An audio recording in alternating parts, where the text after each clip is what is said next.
السلام علیکم، میرا نام ہے وسیم احمد آفریدی۔ جنت اور دوزخ کی پہچان کرنے کے حوالے سے دو ایک ساتھ اختتام پذیر ہو چکی ہیں،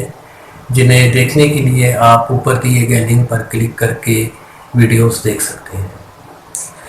ہمارے آج کے خطاب کا موضوع ہے شفاعت کا اعلیٰ ترین مقام،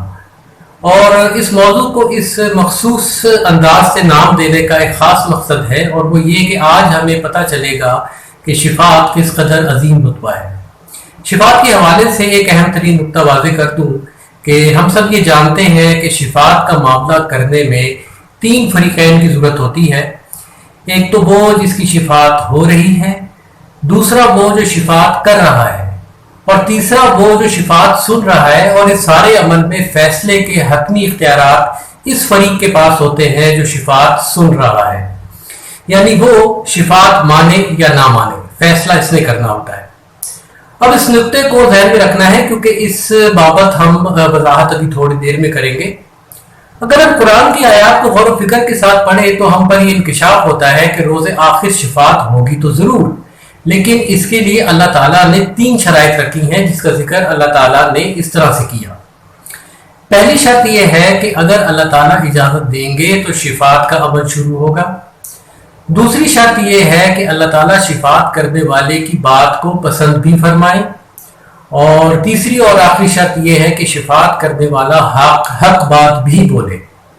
اب اس مقام تک آ کر دو باتیں تو طے ہو چکی ہیں، لہٰذا ہم بات کو آگے بڑھاتے ہیں۔ ہم میں سے کئی افراد کا یہ ایمان ہے کہ روز آخر محمد رسول اللہ مسلمانوں کی شفاعت فرما دیں گے، جس کی وجہ سے تمام مسلمان جنت میں چلے جائیں گے۔ ٹھیک ہے، ہر کسی کا اپنا اپنا ایمان ہے اور اللہ تعالیٰ کسی کے ایمان کو نہیں چھیڑتے۔ البتہ اللہ تعالیٰ کی ہر انسان سے یہ توقع ضرور ہے کہ وہ اپنے ہی ایمان میں رہتے ہوئے اچھائی کا پہلو نکالے اور اس میں اللہ تعالیٰ کا حصہ ضرور رکھے۔ اس لیے ہمیں قرآن کا موقف جاننا بہت ضروری ہے۔ لہذا اس معاملے کو تفصیل سے سمجھنے کے لیے ہم ایک فرضی سچویشن بلڈ کرتے ہیں۔ ہم فرض کرتے ہیں کہ ایک مسلمان گناہوں سے آلودہ روز آخر کھڑا ہوا اور اب وہ رسول اللہ کی شفاعت کا بھی منتظر ہے۔ لہذا اللہ تعالیٰ کی مقرر کردہ شرائط کے مطابق سب سے پہلے تو رسول اللہ کو اللہ تعالیٰ کی اجازت درکار ہوگی تاکہ شفاعت کا عمل شروع ہو سکے۔ ہم فرض کرتے ہیں کہ اللہ تعالیٰ نے اجازت دے دی، اور اب محمد رسول اللہ کے ممکنہ کلمات کچھ اس طرح کے ہونے چاہیے: یا اللہ تعالیٰ، بے شک یہ آدمی گناہوں سے آلودہ ہے اور اس کا فیصلہ آپ ہی نے کرنا ہے، جو کہ نظر آتا ہے کہ یہ دوزخ کا حقدار ہے، لیکن یہ میرا امتی تھا، اس لیے میں اس کی شفاعت کرتا ہوں کہ آپ اسے معاف فرما کر جنت میں داخل کر دیں۔ اب ذہن میں رہے کہ ہم نے ایک فرضی صورتحال بنائی ہے۔ جس وقت رسول اللہ کی بات اللہ تعالیٰ مکمل توجہ کے ساتھ سن لیں گے تو شفاعت کی مقرر کردہ دوسری شرط کے مطابق اللہ تعالیٰ کا ممکنہ جواب کچھ یوں ہونا چاہیے: اے محمد، آپ دنیا کی زندگی میں ہماری طرف سے مقرر کردہ رسول اور نبی تھے، اور ساری زندگی صرف حق بات بولی اور حق ہی کی نمائندگی کی اور حق کی خاطر لڑتے رہے۔ لہذا آپ کے عظیم منصب اور عزت کے اعلیٰ ترین معیار کو اس طرح کی باتیں زیب نہیں دیتی کہ آج روز آخر آپ باطل کی طرف سے طرفداری کریں، جبکہ دنیا کی زندگی میں خطبہ حجۃ الوداع میں آپ نے اپنی انگلی آسمان پر اٹھا کر 3 مرتبہ ہمیں گواہ بنا کر لوگوں کو یہ کہہ دیا تھا کہ اگر تم لوگ اپنے سر پر گناہوں کا بوجھ لے کر آؤ اور باقی لوگ آخرت کی تیاری کر کے آئیں، اگر ایسا ہوا تو میں تمہارے کسی کام نہ آ سکوں گا۔ تو محمد، جان رکھیے کہ آج روز آخر ہے، اور اب آپ کے دنیا کے کہے ہوئے کلمات پر ہم بھی گواہ ہیں، اس لیے آپ کی اور میری عزت اور رتبے کی قسم، ہمیں آپ کی یہ بات پسند نہیں آئی، آپ صرف حق بات بولیں،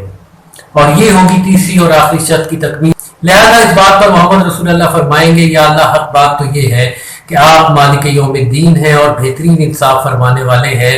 اس لیے آپ اس شخص کا عین حق کے ساتھ فیصلہ کر ڈالیے جیسا کہ فیصلہ کرنے کا حق ہے۔ ہم نے قرآن کی مقرر کردہ شرائط کے مطابق شفاعت کے عمل کو سمجھنے کے لیے ایک فرضی صورتحال بنائی ہے، جس کے مطابق گناہ گار انسان کے شفاعت کسی کام نہ آ رہی ہے، اور آخر میں اسے اپنے اعمال کا خود ہی حساب دینا پڑے گا۔ جہاں تک نیک اصحاب کا معاملہ ہے تو انہیں ویسے ہی شفاعت کی ضرورت نہ ہوگی، لہذا ذہن میں رہے کہ محمد رسول اللہ شفاعت کریں گے ضرور، لیکن وہ کام نہ آئے گی، جس کا ذکر اللہ تعالیٰ نے سورہ البقرہ کی آیت نمبر 123 میں اس طرح سے کیا۔ اب اس مقام پر سوال یہ پیدا ہوتا ہے کہ اگر شفاعت کسی کام نہ آئے گی تو پھر محمد رسول اللہ کس حیثیت میں کھڑے ہوں گے؟ اور اس سوال کا جواب بھی قرآن میں اللہ تعالیٰ نے سورہ الاحزاب کی آیت نمبر 45 میں دیا۔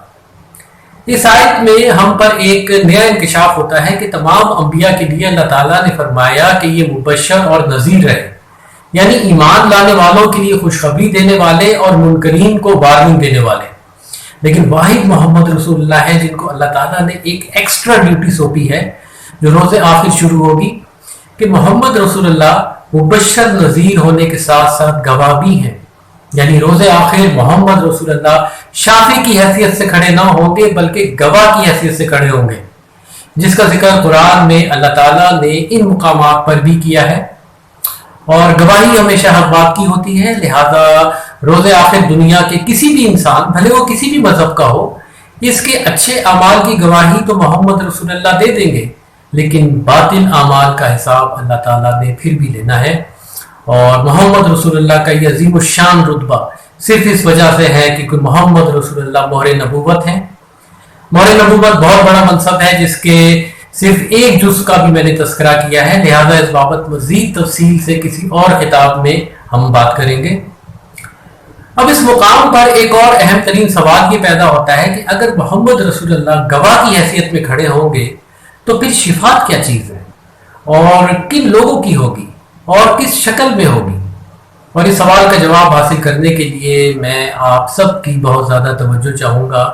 کیونکہ شفاعت بہت بڑے اعزاز کا مقام ہے اور بہت عزت والے لوگوں کو ملے گا۔ سورہ المومن کی آیت نمبر 78 میں اللہ تعالیٰ نے فرمایا کہ اس قرآن میں ہم نے کچھ رسولوں کا ذکر کیا اور کچھ کا ذکر نہیں کیا، اور اس میں اللہ تعالیٰ کی حکمت یہ ہے کہ قرآن میں اللہ تعالیٰ نے صرف ان انبیاء کا ذکر کیا ہے جو اپنے زمانوں میں شہرت پا گئے، لیکن کئی نبی ایسے بھی اس دنیا میں آئے جن کو ایسی بے حس قومیں ملیں کہ لوگوں نے ان انبیاء کی باتوں کو نہ صرف بری طرح نظر انداز کیا بلکہ لفٹ تک نہ کروائی، یہاں تک کہ وہ انبیاء کرام رحلت پا گئے اور یوں وقت کے ساتھ گمنام ہو گئے۔ لیکن اس کا مطلب یہ ہرگز نہیں ہے کہ اللہ تعالیٰ کے نزدیک ان کی اہمیت ختم ہو گئی، بلکہ روز آخر ایسے تمام انبیاء کرام پوری شان و شوکت کے ساتھ کھڑے ہوں گے۔ بالکل اسی طرح مختلف زمانوں میں کئی جید مومن اصحاب بھی ایسے آئے جو حق بات بولتے رہے اور خود بھی اس پر عمل کرتے رہے، لیکن کسی نے حق بات سننا تو درکنار ان کو لفٹ تک نہ کروائی،